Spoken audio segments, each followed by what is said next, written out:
The money is on the table as part of the budget. The people have proven that they can deliver against the budget. And you've said, oh, small boy, what can you do with this?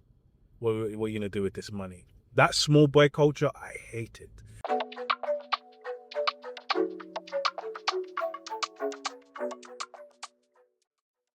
All right, today I'm going to talk about the hidden social contracts you'll find in Ghanaian society. Things that really do kind of, in my opinion, hinder the progress of us as a whole, and as a society. It may progress individuals, okay. It may progress individuals, but general society, I think a lot of these don't help. So at the top of society, you have various forms of elite. You have the political elite, you have the business tycoons, the business elite, you have the religious elite, and you also have the criminal elite. Now, if I were to plot these on a graph and they were the capstone of the pyramid, there would be a theme that ran through that elite, and that theme or that consistency would be centered around what I would say is greed. There's countless of examples of, especially in the last government. This government's been really good, to be fair, at least on face of it. Plenty of examples of, the Adubuahinis, the National Cathedral scandal, where these elites coalesce around things that incentivize them and not the general population. I think it was like $50 million spent and there's just a hole in the ground. People would be moved out of their homes, all those kind of things. And some of the religious elite were on the board of this thing. So what have you. So what runs through, and I've spoken about before, is this survival mentality. So because you've got the survival mentality, and some of the elite either have come from or observed that survival mentality, they tend to reinforce and grow wealth disparity, because the wealth is not shared on merit. The contracts aren't issued on merit. Nepotism is at play in a lot of those circles, because people are enriching themselves, enriching their family members. It's not a merit-based system at the top. So one of the first social contracts or hidden social contracts is nepotism. It's very, very strong, very, very prevalent here. Someone might not even be capable of delivering something and they'll get the contract for it. A lot of people and a lot of individuals across the different levels of society anchor towards the budget that comes up from the government as a way to enrich themselves. So they're waiting for their people to be in power, for them to receive the contract or the budget to be released. And then all of a sudden we need this. It's like, okay, go and find someone who can do that. And then we share the money, kickbacks and all those kind of things. This is not unique to Ghana though. I want to make that point clear. In the West, it's happened, around military contracts and all sorts. I saw it recently in another Western country. I can't remember where it was, where people had been called out and arrested over contracts, and corruption, those kind of things. I don't think this is unique to Ghana in the slightest. I think this is just a outcome of greed. Okay?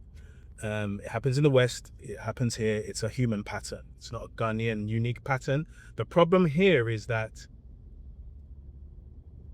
it's done in a way that it reinforces the social divide and it disincentivizes innovation. Because if you've got the best service that you can provide for a government agency, but then you don't pay the bribes or you don't have the connections, you won't get it, right? And someone who doesn't have the best service but has the bribes and has the connections will get it. And that's where I think it's wrong, because ultimately the people suffer first as the result of greed. Whereas in Western nations, the leadership greed is kind of like, it's not inconsequential, but it's not so consequential on the overall experience, right? You know, we don't have roads in the right position or roads in the right level of development, and you know, we don't have public transport systems that enable things to happen in the right way, and all of the money that's wasted. As I read somewhere recently, and I'll cover that in a separate video, where there's all of these, we've had ghost national insurance, national service employees. We've had ghost shipments attuned to the billions of dollars, where people have said they've shipped things and then nothing's actually come in, but then there's money that's been exchanged. So a lot of like fraud that just hurts the overall population, it hurts the general population, which is not, it's just dumb. You know, at least do the work you're supposed to do before you start creaming off the top. So there's that side. Then you've got so you've got the nepotism around it, the bribes, the it's who you know type thing, and then you've also got the social contract and the politeness thing, right? The please this, please that, please this, please that. It's not that people are pleading, people are softening their expressions. That's all it is. They're softening the way they speak in order to be accommodating. It's not a direct society like that. You got to be careful, because people may be like, please, and softly, softly, softly, and then, you know, you send them to go do something and they're taking the change, right? Because of the survival mentality that's here. So that's a kind of a social contract that emerges as well. And then another one around, which combines kind of that nepotism piece and the lack of innovation at the highest echelons of society.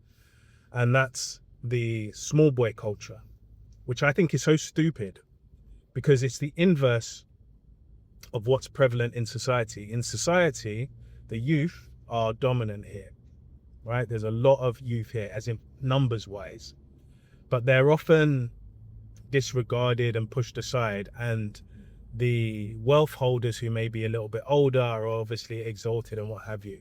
But the youth is where the innovation comes from. Those are the guys that are truly problem solving. Those are the guys coming out of university with really good and great ideas, but we don't celebrate them enough.